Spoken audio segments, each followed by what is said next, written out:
मक्स में कोयले की कान में गैस भरने से 3 कामकन जाम बहक मजदूरों में से एक का ताल्लुक कोयटा के हजारा टाउन और 2 का अलमदार रोड से था।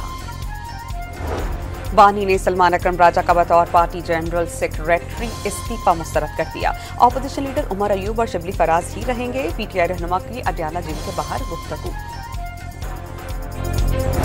दरियाई रावी में शदीद सैलाब, आज 17,000 क्यूसेक का रेला शाहदरा से गुजरेगा।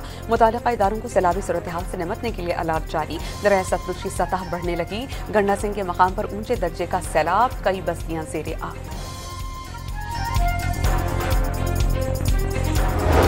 घोटकी में सैलाबी सूरत हाल बरकरार। कच्चे के 50 से जायद गांव का जमीनी राबता मुनक़ता। इलाका मकीन प्राइवेट कश्तियों के भारी भरकम किराए अदा करके महफूज मकामात की जानिब नकल मकानी पर मजबूर।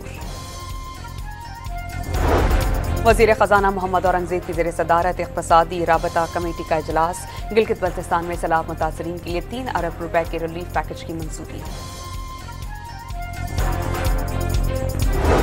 और कोयटा के इलाके डेगारी में खातून और मर्द के कत्ल केस में पेशरफ। पुलिस ने मकतूला के रूपोश देवर को गिरफ्तार कर लिया। गिरफ्तार अफराद की तादाद 5 हो गई।